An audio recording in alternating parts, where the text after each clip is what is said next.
Today I'm talking about the star wormwood hitting the earth, what the book of Revelation says, and I'm interviewing Dr. Tom Horn, who has written the book The Messenger, and it is about wormwood hitting the earth potentially in 2029, and he'll be giving you the details on that. And I'll also be answering your questions such as, what about all the recent UFO sightings?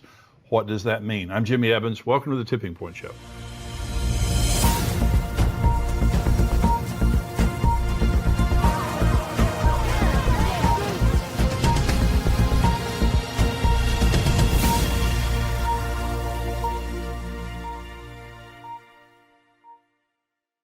Welcome to the Tipping Point Show today. We've got a very, very interesting show today because we're talking about Revelation chapter 8, where wormwood, the star wormwood, hits the earth.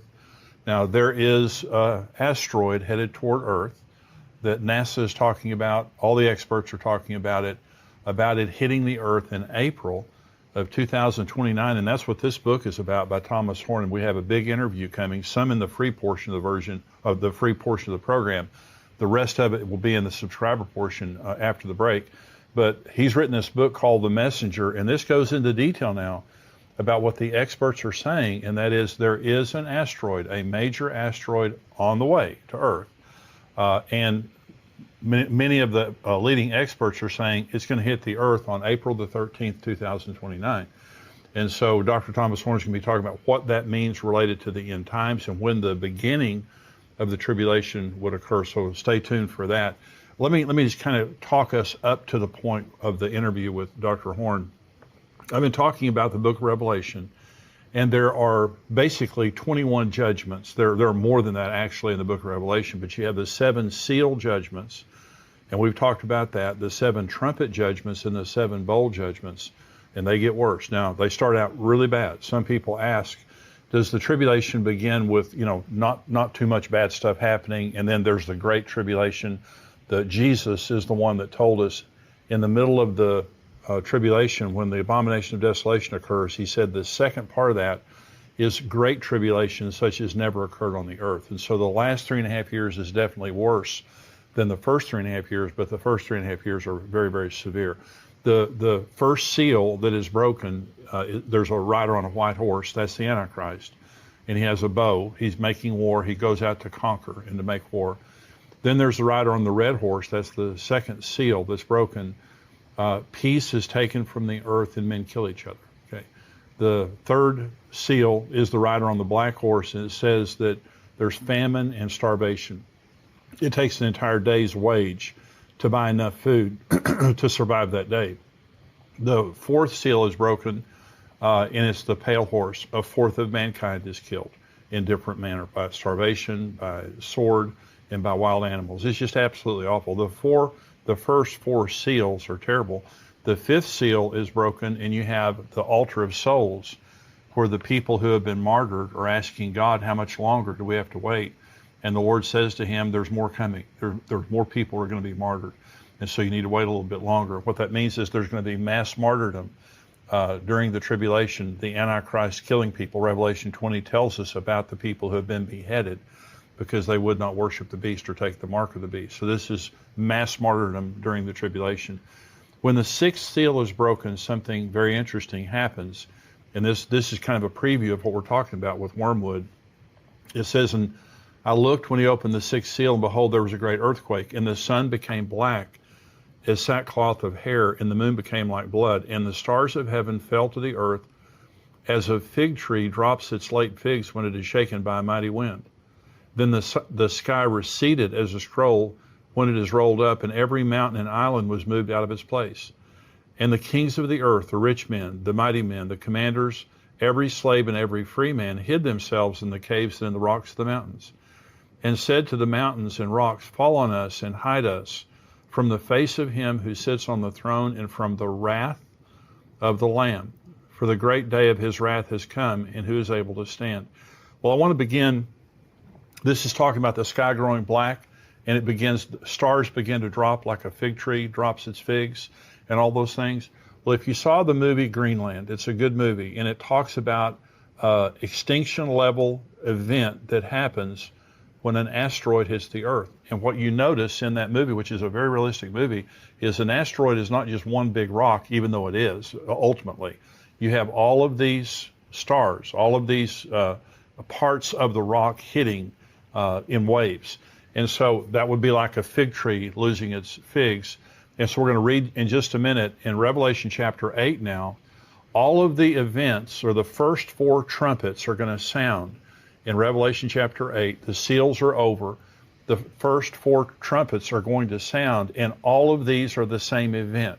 It's all wormwood that is about to hit, that hits, and the effect after it hits. So this is chapter 8. When he opened the 7th seal, there was silence in heaven for about half an hour.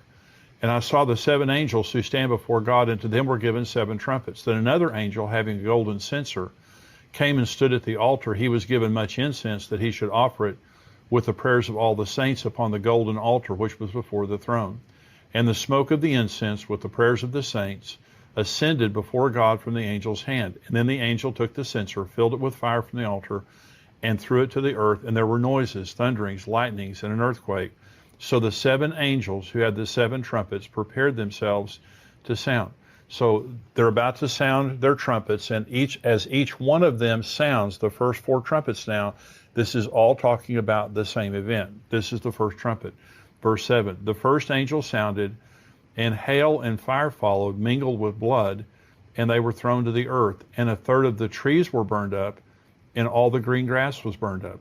So now here comes this asteroid, and it begins to enter Earth's atmosphere. And what happens is the atmosphere becomes superheated. And so just like this star is coming, it's throwing off these parts of it that come in first. That's what it's talking about here. And then everything begins to get burned up. It begins to scorch the earth. Here's the second trumpet, same event. Then the second angel sounded, and something like a great mountain burning with fire was thrown into the sea. And a third of the sea became blood, and a third of the living creatures in the sea died, and a third of the ships were destroyed. Again, this is part of wormwood. This is part of the asteroid that comes and it strikes the ocean. And when it does, it just devastates the ocean and the sea life in the ocean. Okay, here's the third trumpet. Then the third angel sounded, and a great star fell from heaven, burning like a torch, and it fell on a third of the rivers and a third of the springs of water. The name of the star is wormwood. A third of the waters became wormwood, and many men died from the water because it was bitter. Now you notice that this is affecting a third of the earth. Now, that's a massive amount of geography that this is covering, both in the sea and on the land, and it's making the waters poisoned so that people die when they drink the waters. And now later in Revelation 16, all sea life dies, and all of the waters of the earth are either poisoned or become blood. So the judgment upon the waters is one of the great judgments now. But what you'll notice now in the trumpet judgments, and also or the seal judgments and the trumpet judgments, is it's partial. It's a fourth, it's a third, it's partial. When you get to the bowl judgments of later on in the book of Revelation, it's total. Everyone's affected by those judgments. And so this is the fourth trumpet. Then the fourth angel sounded, and a third of the sun was struck, a third of the moon, a third of the stars, so that a third of them were darkened. A third of the day did not shine, and likewise the night. And I looked, and I heard an angel flying through the midst of heaven, saying with a loud voice, Woe, woe, woe to the inhabitants of the earth, because the remaining blast of the trumpet of the 3 angels were about to sound. Let me go back now to the 6th seal and read you what I read you earlier. I looked when he opened the 6th seal, and behold, there was a great earthquake, and the sun became black as sackcloth of hair, and the moon became like blood. And the stars of heaven fell to the earth as a fig tree drops its late figs when it is shaken by a mighty wind. So both in the 6th seal and also here at the 4th trumpet, we're told that the sky grows black. That's exactly what happens when a meteor or an asteroid hits the earth. That magnitude of an asteroid, it throws up all the dust. There's all like Mount St. Helens or something like that. All this dust is thrown up into the atmosphere, and it becomes very dark or black. And so these judgments are describing one event. An asteroid is coming. It begins to superheat the earth, burn up all the green grass, all of that. Then it throws off a part of itself in the ocean. Then it hits the earth, and then the sky grows black. So the judgment of wormwood is a severe judgment that causes great death, great harm. You can understand the level of panic. Now, Dr. Tom Horn is going to join us here, and he had a personal experience that he's going to talk about, a dream that he experienced that then led him to the truth of Apophis. Now, Apophis is what NASA is calling the asteroid that it's on its way here. And there's some level of disagreement that you'll hear him talk about, that NASA is trying to deny that this is going to hit the Earth directly. You can imagine the panic that would cause if everyone knew this was happening. And by the way, we have sent up a spaceship for the purpose of finding asteroids and trying to blow them up for the purpose of them not hitting the Earth. And so I personally believe that is in response to Apophis and what NASA is saying right here. So we're going to go right now to this interview by Dr. Tom Horn. NASA has affirmed that there is an asteroid headed toward the Earth. They're calling it Apophis. And they're saying it's going to arrive, was it 2029?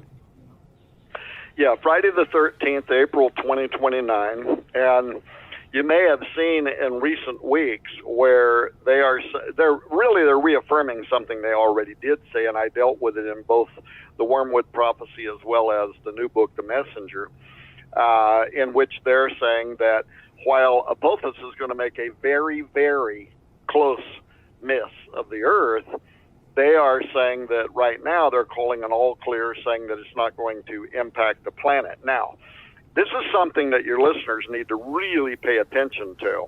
There are numerous scientists that reacted to their most recent all clear, warning that the trajectory that they have made, their calculation of Apophis, is off by as much as 600,000 miles. Good. In fact, the mathematician Harry Lear, he implies that Apophis is going to crash into Earth in 8 years from now, and he even went so far as to send a letter to the President of the United States begging him to have the U.S. government scientists cross-check those calculations immediately, because he says that NASA's either playing a game with the trajectory stats, or they are just they're intentionally misleading the public. And then he ends his letter. Anybody can log online and read his letter. He ends that dispatch with this ominous admonition that he thinks we're already out of time anyway. But maybe if we got on it now, and I think behind the scenes they are on it now, I think it's part of the reason Space Force was formed, that they're trying to figure out how they might be able to mitigate this incoming event. But it's not just Lear. Nathan Myhrvold, who was the head of Microsoft, the science department for Microsoft for many years, he is consistently listed every year in the top 100 scientists in the world.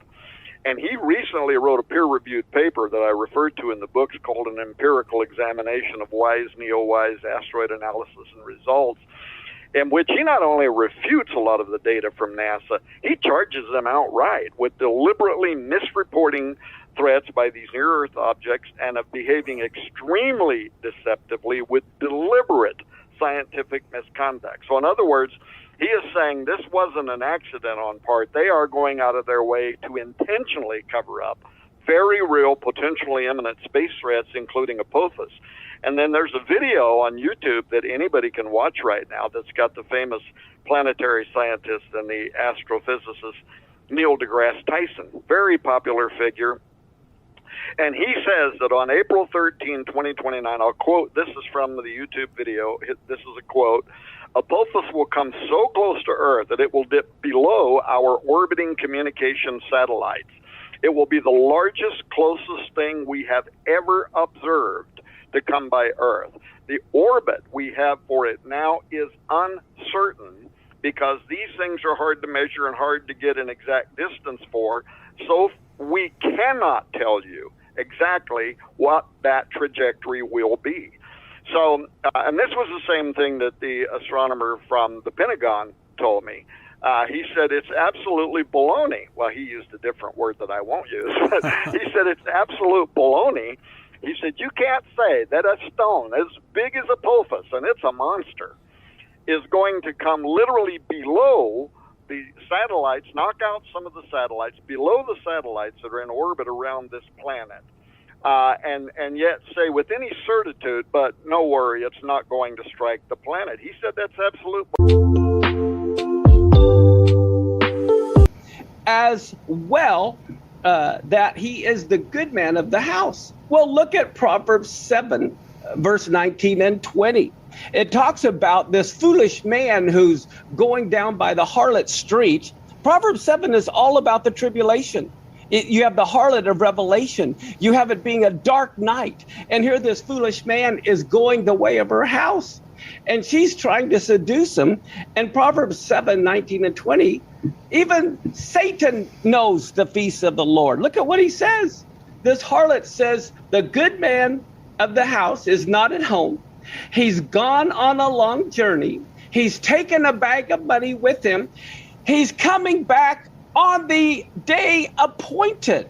Well, what's amazing, you go back to look at that in another translation, the Jewish translation. It says in Proverbs 7:20, he's taken the bag of money with him and he's coming home at the full moon. Wow. And so that day appointed refers to the festivals, and it refers specifically to the Feast of Tabernacles, which also refers to the word throne. They're the same Hebrew word. So we all believe that, you and I both believe that Jesus fulfilled every spring feast, Passover, unleavened bread, first fruits, Pentecost. Those are the 4 spring feasts. There are 3 more feasts coming up. When you talk about tabernacles, when the Lord was talking about celebrating the Feast of Tabernacles, that includes Rosh Hashanah, that includes Atonement, and that includes Tabernacles. Is that correct? Yes, but here's what's so important. What Christians need to realize is not only did he fulfill those first spring and summer feasts, he fulfilled them to the day. That's right. He fulfilled them to the hour. At 9 in the morning is when he was bound to the cross on Passover. And what do we find? It's at that same time, at 9 in the morning, is the time of the morning sacrifice when they're binding the Passover lamb to the altar. They're binding him to the cross. And guess what? At that very same moment, you have 1 million Jews surrounding Jerusalem at 9 in the morning, and they're singing what's called the Hallel, or Psalms 118. So what is Jesus hearing? Millions of people singing at that very moment from Psalm 118, binding the sacrifice with cords, even to the horns of the altar. Wow. And they're binding him. God the Father, being the Almighty, said, I'm going to determine what day my son is going to die. I'm even going to determine what hour he's going to die. I'm even going to determine what songs will be sung at his funeral. So he had King David 1,000 years before Messiah came write the funeral hymn that would be sung during his funeral. So he died on Passover at 3 in the afternoon, the time of the evening sacrifice, buried on unleavened bread, rose on first fruits. And then Shavuot, or Pentecost, happened on Shavuot. And if you remember in the book of Acts, Peter said, these guys aren't drunk. It's the 3rd hour of the day. That's 9 in the morning, time of the morning sacrifice. So if we really believe that God is the same yesterday, today, and forever, if he fulfilled the spring feast to the day, to the hour of his first coming, he will fulfill the fall feast to the day and the hour of his second coming. And then along that line, they have to be done in order. You can't have Pentecost happen until he rises from the dead. He can't rise from the dead until he dies, and he can't die, So everything has to happen in order. He's got to die, he's got to be buried, he's got to rise, and then Shavuot. So the Feast of Trumpets is the next feast to be fulfilled, followed by Yom Kippur and then Sukkot. And as you know, do we hear anything about trumpets in the book of Revelation? You bet we do. The Day of Atonement also was all through Revelation. We hear about the Ark of the Covenant is seen. And then, of course, the Feast of Tabernacles, God tabernacles among men for 1,000 years. So we have to understand the prophetic time clock and season, just like there's hurricane season. The 7th month, this coming September, October, is the season for the Messiah's coming. Well, talk about that. That's the most exciting thing in the world to me. Talk about the significance of this year. I know this is a Shemitah year, and you proved that very clearly. It's huge. And then also Jubilee. Talk about that. Well, this year, biblically, is the year 5782. Okay? We know it's a Shemitah year because 5782 is divisible by 7. Now, how do we know next year is the Jubilee year? It's basic math. 5782 is also divisible by 49. And so that being the case, this next year is like a trifecta. I mean, this is huge. We have Rosh Hashanah, beginning the first year of a 7-year cycle. Now, I believe all of your listeners are very well educated, and they understand that there's a 7-year tribulation coming. Right. But here's the thing. It cannot be random. God is not random. He is very detailed. He's very organized. And Daniel was Jewish. And the whole reason they went into captivity was because they hadn't been keeping the Shemitah cycle. And so here, this year is the beginning of a new 7-year cycle.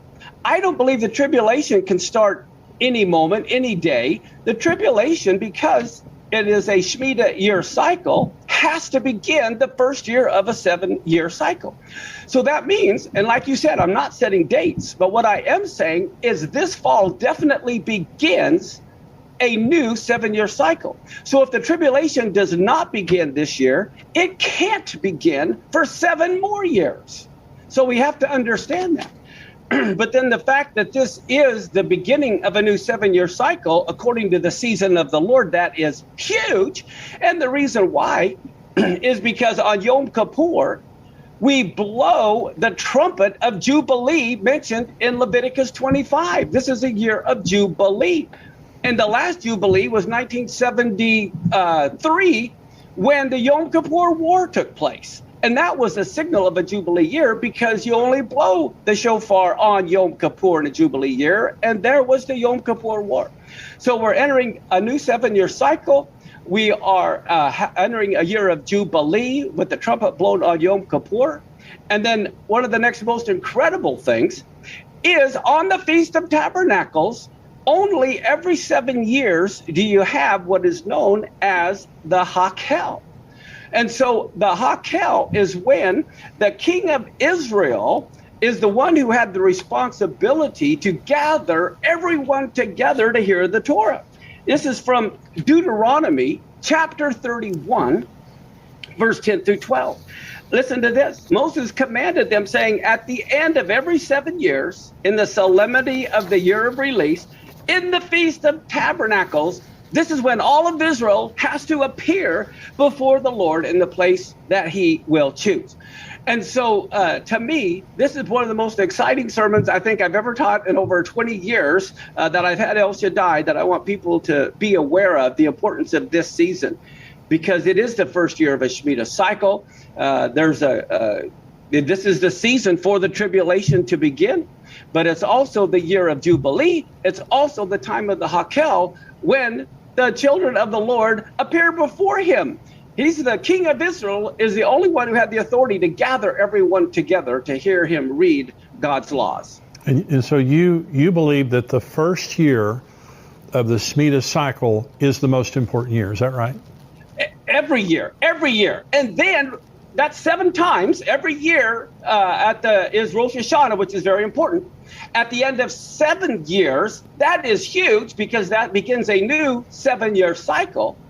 And then on top of that, here we have the Hakel is also read at the end of every 7 years on the Feast of Tabernacles. So all 3 feasts, Rosh Hashanah, Yom Kippur, and Tabernacles, are going to be fulfilled this year and this year only, and it only happens every 50 years. If you believe the Lord's returning in the year of Jubilee, if he doesn't return this year, he can't return for 50 years. Well, I agree with well, first of all, you have a very detailed, if someone wants to go onto YouTube and see your message, the Lord soon return, you have a PowerPoint of all of this. Where you really document this is a Jubilee year, this is a Shemitah year, and the Hakel. And so again, we're not setting dates, but look at what's happening in the world right now. Totally. I am dumbfounded. Iran has a ballistic missile that they just unveiled last month. It's the first time in the history of them enriching uranium that they have a delivery mechanism that can reach Israel. Yes. And according to Israeli intelligence, and you may know more about this than me, they have enough nuclear fuel for one bomb. Again, for the first time ever. They've been enriching uranium for many years. Yes. But now we're at the same time when the Russia-Ukraine thing is happening, the China-Taiwan thing is happening. Yes. Now you have Israel. Israel put $5 billion in their budget this year to bomb Iran. They have been having massive drills to bomb Iran. And now for the first time ever, Iran has the ability, or they're nearing the capacity to be able to nuke Israel, and they will nuke Israel when they get that ability. And so all of these things are coming together right now, and it's a Shemitah year, and it's a Jubilee year, and you have the Hagel and all this. So again, we never set dates, but I'm telling you, one of the things I like about you, Pastor, is that you document everything and you take it back to the Hebrew, because the Bible was not written with a Western mind. It was written with a Hebrew mind. Go ahead. No, you're exactly right. And that's the reason why we have to understand in Leviticus 23, when it talks about the feasts of the Lord, well, when we hear feast, we think food. Yeah. But it's the same Hebrew word that was translated as seasons, which we think of fall in Genesis. So this is why you have to understand the culture to understand the biblical calendar. And we have a biblical calendar that we put out every year. The next one's coming out in a couple of weeks, but we overlap our current calendar with the biblical calendar so everyone can see exactly where we're at concerning the seasons or the times of the Lord. That reminds me in the Ecclesiastes, I think it's 3 verse 1, basically there's a time and a season for every purpose under heaven. God created you on purpose, and everyone needs to realize they were created on purpose, and God always, in one sense, saves the best for last. In a track meet, they always have the fastest runner get the baton to try to pick up lost time. Well, everyone that's listening to your program needs to understand how important and how special they are, because God created them any time in history. Right. But he created them just a time like this. And I can't help but think of the verse where God says to write the message, make it plain so everyone can understand it. So I just like to make it plain. Like you said, I don't set dates, but I want people to know when the biblical season is for the return of the Lord, just like when is hurricane season or tornado season. And it's the feast of the 7th month, because that's when the fall feast will be fulfilled, because that's when they fall. So let's talk about Rosh Hashanah. The next feast, it has to be fulfilled in order. Yes. And so to the day. And so the Rosh Hashanah happens this September, right? Yes. And so what do you think there, and you understand the significance, all of the symbolisms of Rosh Hashanah. Why do you believe that Rosh Hashanah is the rapture? Why do you associate those two? I associate the Rosh Hashanah with the resurrection of the dead for multiple reasons.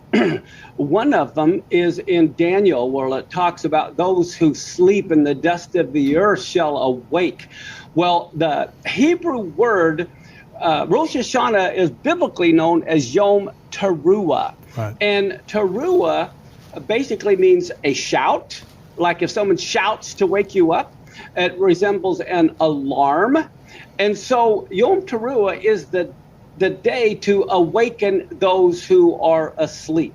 It's also a 2-day feast. So no one knows the day or the hour it would begin. Everyone knows when the full moon is, when you start with the new moon, but no one knows for sure when the new moon is. And all of Israel had to celebrate Rosh Hashanah, and so they would light fires quickly all during the night to reach clear over to Babylon, so that people would know that it was Rosh Hashanah. That's the one feast that was always known as the feast. No one knew the day or the hour it would begin. Now, in the New Testament, when it talks about the last trump, historically, they blow on Rosh Hashanah 100 blasts of the shofar. There's 3 different types of blasts that they blow, and the last blast is known, or the 100th blast is known as the last trump.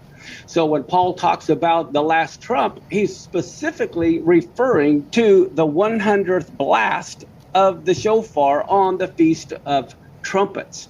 It's also known as the day of the coronation of the... Those things on time. And so what you're saying, it's a Shemitah year, it's a Jubilee year. You have in the Hakel. The Hakel. All of those things are massive, pointing to this year, plus the things that are happening in the world. If there's ever been a time to get ready, this is the time. And exactly. I would rather be ready and he not come than not be ready and he come. And the thing is this, in the Gospels, it talks a parable about how he delayed his coming. And so for some reason, even though this is the major season, he may choose to delay it. Sure. But the key is every Rosh Hashanah, we have to be watching, more specifically at the beginning of a Shemitah cycle. Now, when people talk about not knowing the day of the hour, my question is, are you talking about we don't know the day of the hour of the rapture, or we don't know the day of the hour when the tribulation begins, or we don't know the day of the hour when the Antichrist is revealed, or we don't know the day of the hour of the two witnesses? So which one does that apply to? I don't think it applies to everything. We're supposed to be done with our head in the sand like an ostrich. Right. I really believe beyond a shadow of a doubt, the tribulation has to begin on Rosh Hashanah some year. So if it does, I'm not talking about the resurrection of the dead being this year, it could happen. But I really believe there's a good chance the tribulation could begin this year. If it doesn't, it might be, 7 years from now. Right. So talk about, for just a minute, Atonement, the Feast of Atonement. 10 days after Rosh Hashanah, you have the Feast of Atonement. When do you think that is going to be fulfilled? Well, that's such a good point. I'm so glad you asked that, because even when you think of the Feast of Trumpets, the problem with our Western culture, we see prophecy as a checklist. It's fulfilled, it won't happen again. That's not true biblically. Hebraically, if it's happened before, it will definitely happen again, but in another way. For example, we have 7 trumpets in the book of Revelation. Maybe each trumpet is blown each year on Rosh Hashanah is the next trumpet blown. And so I believe the tribulation has to begin because that's to be done in order. Yom Kippur is specifically for the nation of Israel. It's not for the nations. It's for Israel. It was their day of atonement because as priests, they were to atone for themselves first. The Feast of Tabernacles is known as the Feast of Nations, when they would kill 70 bulls for the 70 nations mentioned in Genesis. Many of the sages said if the nations would have only known what they were doing, the devil was pretty smart, telling the nations to destroy the very place God was using to make atonement for them. Wow. But they said the sages say it would have been smarter if the nations would have put their armies around the temple to protect it. So I believe the Day of Atonement is the next thing to be fulfilled after Rosh Hashanah, which is when Israel will realize that Jesus is the Messiah, their Messiah in particular. Right. And I think it's fascinating in the book of Revelations, you see everyone on white horses wearing white coming back. That is specifically a Yom Kippur event. Every year on Yom Kippur, every Jew in every synagogue always comes in white, and it represents the righteousness of the saints. So when you understand the culture and then you read Revelation, we will be coming back on the white horses, specifically on Yom Kippur. Wow. And then we hear the Feast of Tabernacles. That is huge. This is when God sets up his kingdom. He sets up his throne because it's the Feast of Nations. And all nations have to come and worship him on the throne at the full moon, which is the same Hebrew word. And he tabernacles among men for 1,000 years. So simply, the tribulation begins. The next feast is Israel realizes Yeshua is the Messiah, and then he returns, feet landing on the Mount of Olives, and he tabernacles among men for 1,000 years. So it's pretty plain. Well, I think it's fascinating. So you've got the book, and you're going to join me on another program. You have the book Blood Moons. You are the Yes. one now that discovered the blood moons, the tetrad of blood moons that we've seen Yes. miraculously when Joel talks about the moon turning to blood, the sun not giving its light. Yes. Now there are some eclipses that are coming up that you're going to join me in a future program, and we're going to talk about the significance of these eclipses because, as you pointed out in your book Blood Moons, God communicates to us through the sun, moon, and stars. That's when he communicates the appointed times. That's why he had the appointed times based when you would have eclipses. So you've got some significant eclipses that are coming up that we're going to be talking about. Do these eclipses, by the way, line up with what you're saying about Shemitah and Jubilee and those things, Hakel? Yeah, what's amazing is this. Do you remember the big solar eclipse that went from the northwest all the way Yes. down through Florida? Yes. That was in 2017. Leviticus chapter 23, God said, it says, the Lord spoke to Moses, saying, speak to the children of Israel and say to them, the feasts of the Lord, which ye shall proclaim to be holy convocations, these are my feasts. Well, the word feast there is the Hebrew word moed. It just means an appointed festival. But the word convocation there, it means a public meeting. It also means a dress rehearsal. I want you to come together for these festivals, and you're going to have a dress rehearsal of something that's going to take place in the future. Well, let me tell you exactly how we know that that's true. So there are 7 feasts of Israel. There are 4 that happen in the spring of the year, and there are 3 that happen in the fall of the year. Okay. Well, the first feast is the Feast of Passover.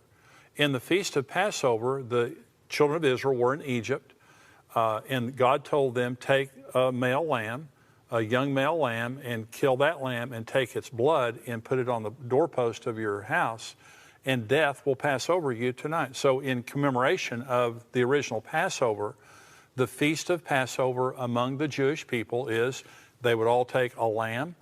They would go through all the steps of that process that God prescribed in the book of Leviticus, and they would take that lamb and they would kill it and wipe the blood on the doorpost of their house and so on and so forth. Well, that was fulfilled in the death of Jesus. Jesus was killed on the Feast of Passover. Jesus was crucified on the Feast of Passover. When John the Baptist saw Jesus coming, he said, behold, the Lamb of God that takes away the sin of the world. And so the Jews, they didn't know it. But when the Jewish people, Old Testament, and since Jesus died, when a Jewish person is celebrating Passover, whether they realize it or not, they're going through a dress rehearsal of the crucifixion of Jesus Christ.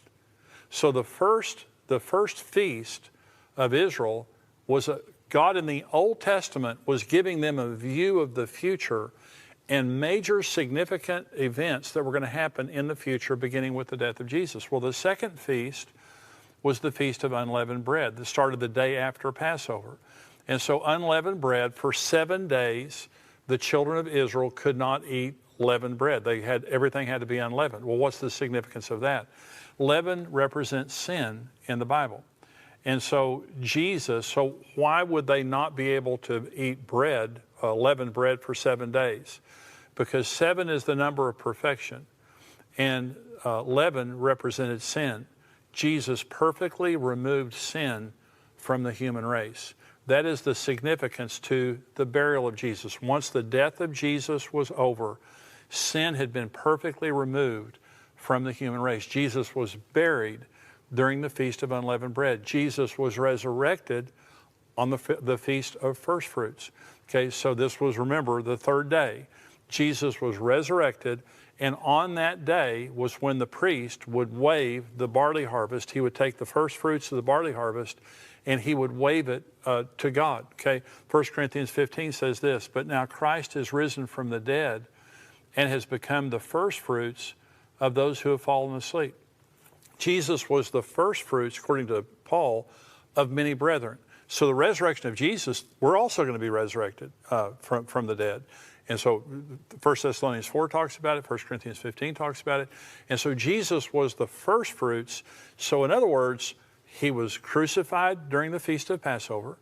He was buried during the Feast of Unleavened Bread. And he was resurrected during the Feast of First Fruits. So when God gave the children of Israel the feast in the Old Testament, every time they celebrated those feasts, they were going through a dress rehearsal of the crucifixion, the burial, and the resurrection of Jesus Christ. Then 50 days after First Fruits came Pentecost. Pentecost, by the way, means 50. 50 is a very special number to the Jews because it's the number of Jubilee. During the year of Jubilee, all debt was remitted, all slaves went free, you got back all the land that you had lost. It was, by the way, and for 2 years you didn't work. In the 49th and 50th year, it was just a time of freedom and rest and all that stuff. So 50 to the Jewish mind is a very important number. It's the year of the Lord. And so the 50 days after the Feast of First Fruits, the Holy Spirit fell on the upper room, and the people of the upper room were filled with the Holy Spirit. and the church was birthed. The church was birthed on the Feast of Pentecost. So what we see historically is we absolutely know that the 7 feasts of Israel are a prophetic grid of future events, because the first 4 were absolutely, totally fulfilled on the exact day that they were being held, okay, in order. First came Passover, then unleavened bread, then first fruits, then Pentecost. So they had to be fulfilled in order, where there are 3 more feasts that are coming. So what is the future? In the Old Testament, they didn't know. When they were celebrating the feast, they didn't know that Jesus was going to, die and be buried and be resurrected and all that kind of stuff during the feast. But God was telling us and them in the Old Testament, here's what's coming in the future. Remember, there were 4 spring feasts, and then there was the summertime. In other words, there was planting and there was harvest. Then in the fall, in the 7th month, there were 3 more feasts. Remember, 7 is the number of perfection. So everything is going to be perfected. In the 7th month, there are 3 more feasts. The first is the Feast of Trumpets. Now, I'm talking about the Feast of Trumpets. This, by the way, is a shofar. This is the trumpet. On the Feast of Trumpets, the priest would blow the shofar, and I believe that's the rapture of the church. I believe that's, I don't know if it's this year. Now, this year, by the way, the Feast of Trumpets is a 2-day feast. The Feast of Trumpets will be from sundown on September the 6th to sundown September the 8th. That's, I think, a Monday through a Wednesday in Israel. And so this year, the Feast of Trumpets, 2-day feast, is September 6th to September the 8th. I believe some year that Jesus is going to rapture us during the Feast of Trumpets. And I'm going to talk to you in just a minute about why. 10 days after the Feast of Trumpets was the Feast of Atonement. This was the most holy day in Israel. It was a day of fasting. It was a day of repentance, a very serious day. This is the second coming, when Jesus is coming to cleanse the Temple Mount, cleanse Jerusalem, to defeat the armies of God, and come again. And then 5 days after atonement, for 7 days, there was the Feast of Tabernacles, where the Jews lived for 7 days in booths that they built. This is eternity with God. In the 7th month, the 7th feast, the 7th feast that lasted for 7 days, 7, 7, 7, ends all the feast, and we are now in eternity with God. And so there are 3 major events that are going to happen in the future: the rapture of the church, the second coming of Jesus, and eternity with God. We will live with God for eternity. So let me talk about the Feast of Trumpets and why I believe the Feast of Trumpets is connected to the rapture of the church. And the first is because Scripture links the rapture of the church with trumpets. Again, this is the trumpet. This is a shofar. I know many times, we look at a trumpet as being like a brass instrument, that Louis Armstrong played or something like that. This is the shofar, and this is what the priest would blow when the Feast of Trumpets came. So here's what the Bible says. This is 1 Thessalonians 4. The Lord himself will descend from heaven with a shout, with the voice of an archangel, and with the trumpet, the shofar of God, and the dead in Christ will rise first. Okay, this is 1 Corinthians chapter 15, beginning with verse 51. Behold, I tell you a mystery. We shall not all sleep, but we shall all be changed in a moment, in the twinkling of an eye, at the last trumpet. For the trumpet will sound, and the dead will be raised incorruptible, and we shall be changed. And so, again, the rapture is associated with trumpet. And let me say this. It says, at the last trumpet.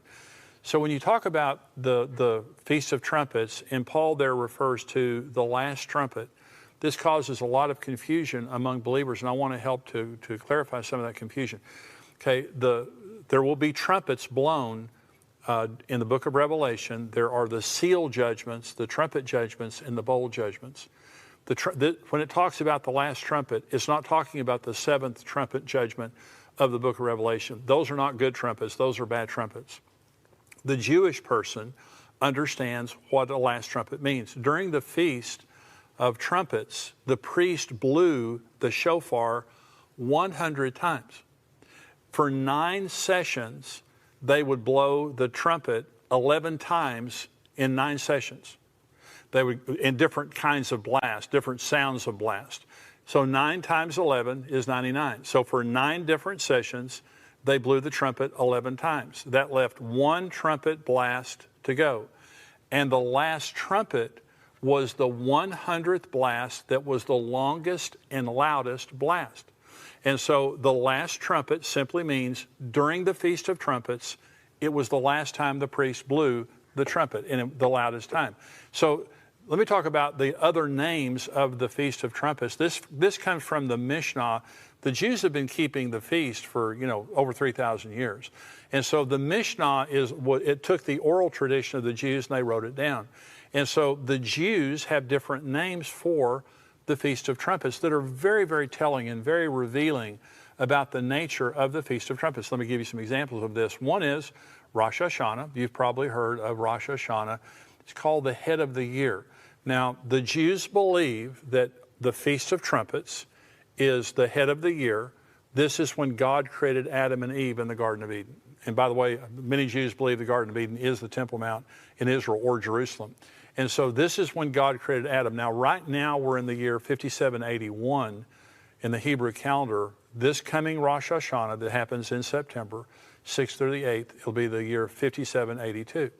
Okay, so will Jesus come this year when the new year begins? And by the way, the rapture is the new beginning. We go to be with Jesus. This is a total new beginning for us. So it's Rosh Hashanah.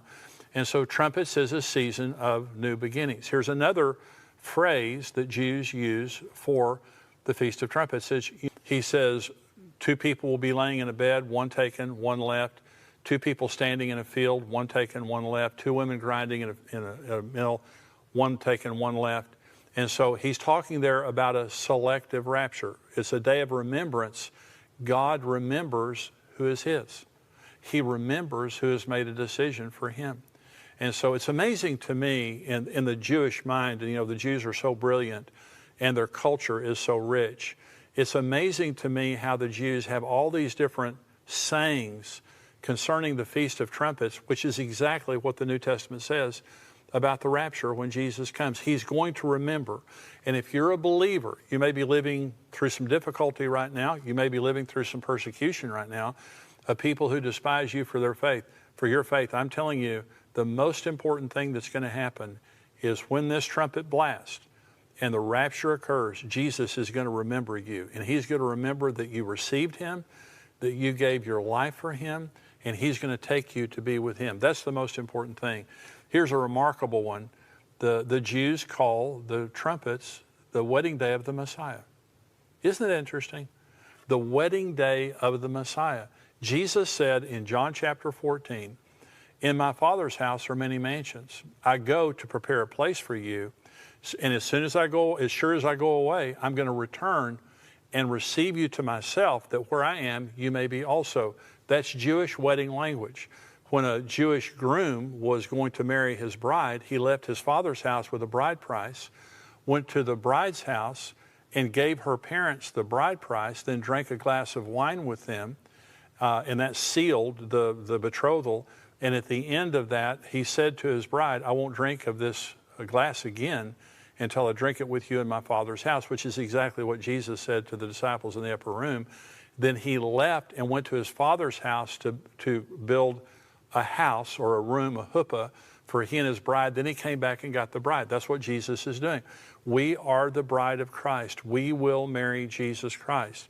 Right now, Jesus is at the Father's house, but the rapture is when he comes back to get us, and it becomes the wedding day of the Messiah. Okay, here's another saying they have, the day which no one knows. This is another phrase that the Jews use to describe the trumpets, the Feast of Trumpets, the day which no one knows. Why do they say that? Because it's a 2-day feast. Okay, so did you know, and I heard one Bible teacher teaching, and he said, when Jesus said that no one knows, this is Mark 13, Jesus said, of that day and hour no one knows, not even the angels of heaven nor the Son, but only the Father. When a Jewish groom went to build the room on for his bride, he could not go back to get his bride until his father gave him permission. And so the father had to examine the room, and once he approved of it, then he would say to his son, typically about a year, and the next feast is the Feast of Trumpets, and it's a wonderful feast. Everything begins new. The dead are raised from the grave. We are rewarded. We marry Jesus. All these wonderful things that we see in the Jewish culture and in the Mishnah that tells us what we have to look forward to. I believe the next major prophetic event that is going to happen in the world is the rapture of the church. And me personally, now I always want to be ready for Jesus, okay? But I personally, every time that the Feast of Trumpets comes around in September, the feast happens September and October every year, every time the feast comes, I get very serious about looking for Jesus to return during the Feast of Trumpets. Now, let me tell you one more thing. Israel, I live in Central Time Zone in the United States. Israel is 7 hours ahead of us, okay? So that whatever we're doing now, they're 7 hours ahead. So I don't go by Texas time or by Central Time. I go by Israel time, because God doesn't go by, I don't believe, by Texas time. He goes by Israel time, Jerusalem time. So 7 hours earlier, in fact. And so, and by the way, the Jewish day does not start at sun up. It starts at sundown. Genesis says there was evening and morning the first day. There was evening and morning the second day. So again, in the Western mind, our day starts at sun up. But the Feast of Trumpets, as soon as the sun goes down, September 6th, that feast begins until Wednesday when the sun goes down.